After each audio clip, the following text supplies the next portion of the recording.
Radio Pays, en partenariat avec Aldis, vous propose le Zoom. Aldis, l'énergie aux couleurs de la Guyane.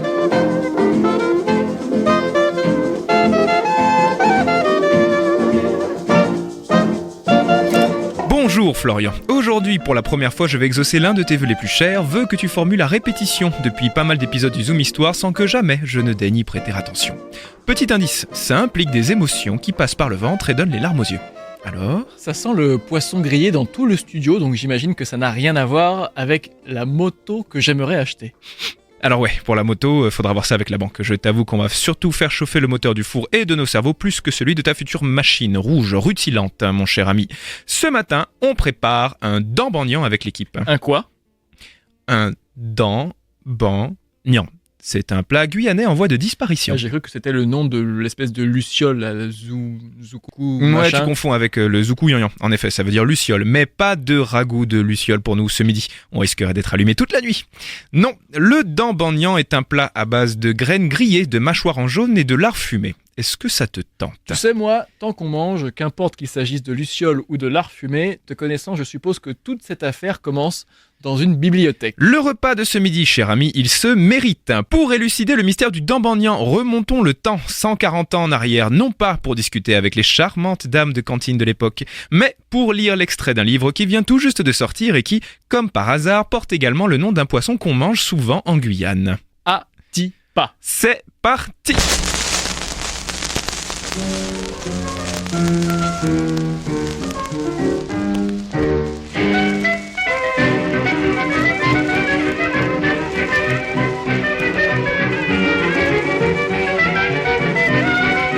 Cayenne, 1885.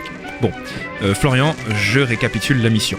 Nous cherchons la mention d'une obscure recette guyanaise dans un obscur livre qui s'intitule Atipa, satire sociopolitique rédigé par Athénodore Mitterrand, alias Alfred Parépoux.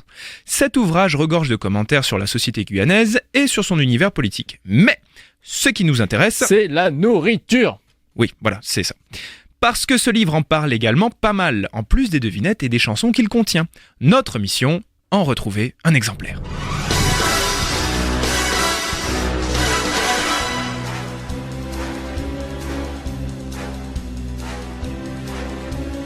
Toutefois, cher agent secret, il nous sera difficile de mettre la main dessus car il est entièrement rédigé en créole guyanais.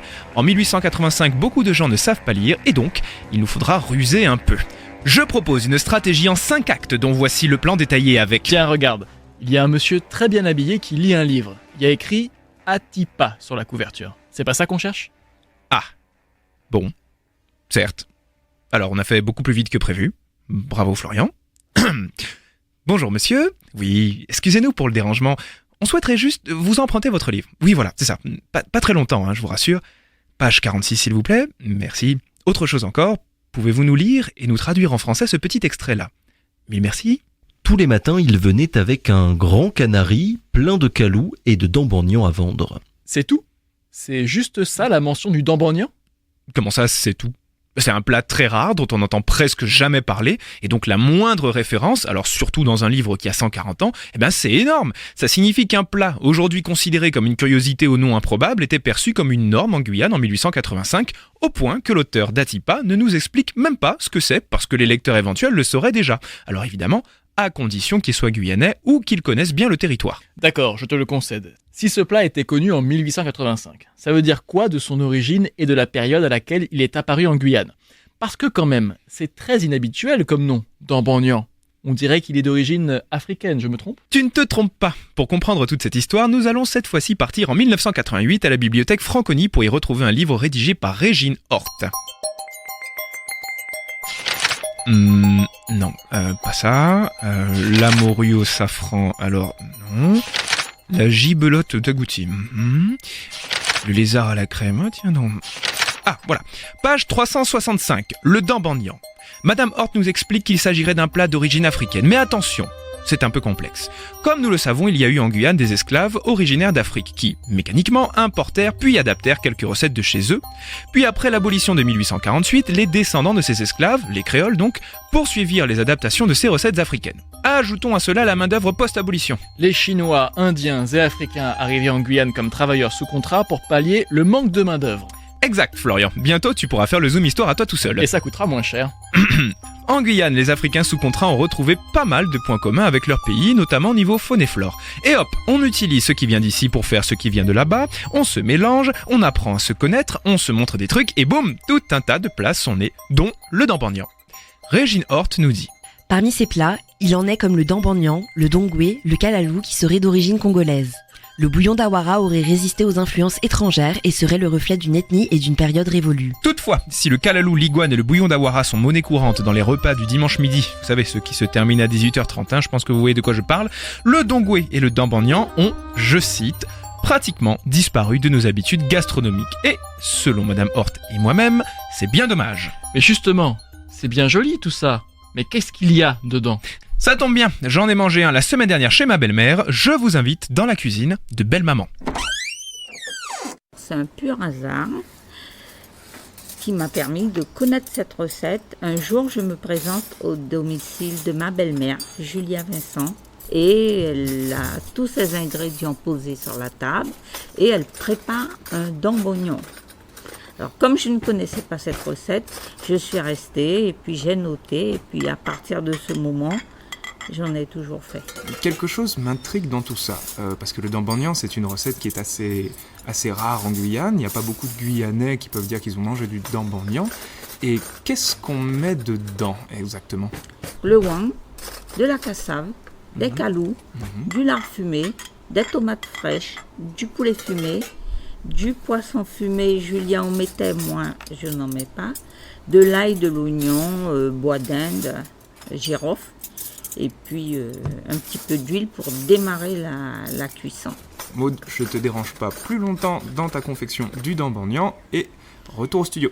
Connaissant les propensions de l'histoire à faire des variations à tout va, je vois déjà venir le truc. Il y a le dambagnan de Guyane, celui de Sainte-Lucie, celui du Panama, un peu comme les langues créoles en fait. À force de me fréquenter, tu finis par faire des prédictions plutôt justes, cher Florian. En effet, il y a au moins 2 versions différentes, mais commençons par une description de la nôtre. Je laisse la parole à Régine Hort.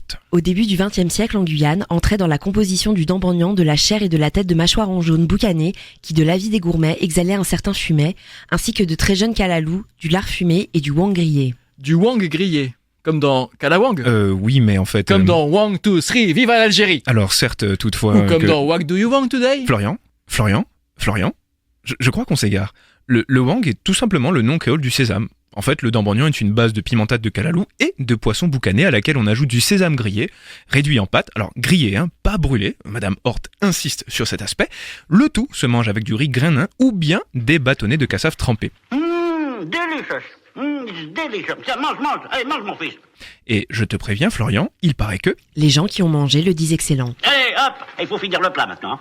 Tout le plat. Ça, mon cher monsieur, ce sera à mon auguste palais d'en juger. C'est entendu, monsieur Auguste Palais. Si en Guadeloupe et en Martinique, le dambagnan n'a laissé aucun héritage, il en existe, figurez-vous, un équivalent à Sainte-Lucie. Et Madame Hort juge que cette version fit l'objet, je cite, de recherches particulières dans la perfection.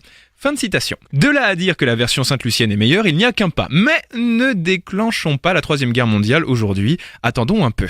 On fera ça dans le Zoom Histoire sur l'invention de la biguine. Celui-là, il promet d'être explosif. Excellente idée. Dans le dambagnan de Sainte-Lucie, il y aurait essentiellement du cochon, du museau, du pied, de la queue, lavé et citronné dans un peu de graisse et d'os de jambon. En plus du kalalou, il y aurait de la patate douce, de la dachine et de la taïov. Ajoutez un peu de lait frais et de wang grillé dans tout ça, et c'est bon. Vous avez préparé le dambagnan de Sainte-Lucie. Un petit vin avec tout ça ? Madame Hort nous indique un rouge léger, un bordeaux ou un cassis rouge. Chut, un peu de silence. J'avais oublié qu'on était encore à la bibliothèque Franconi. Je crois qu'il faut qu'on retourne au studio. Quoi ? De quoi ? Moi, j'ai juste faim, madame, et on m'a promis un dambagnan. Donc je ne sortirai pas de là tant qu'on m'aura pas... Voilà, Florian. On est de retour au studio et les graines de sésame sont prêtes. Tu vas pouvoir manger un peu, ça te calmera. Chers auditeurs, l'abus de savoir ne donne pas le cholestérol, mais il paraît que le manque de curiosité donne le diabète. Le dambagnan, lui, ne réglera aucun de vos problèmes, mais vous fera voir l'art culinaire sous un angle nouveau. Il n'y a pas que le bouillon d'Awara et le couac dans la vie. Il y a aussi des plats en voie de disparition qui n'attendent que votre appétit pour vous révéler la profondeur de... Mais c'est vraiment bon ta recette obscure là. Ah, Florian, toi et ton âme de poète.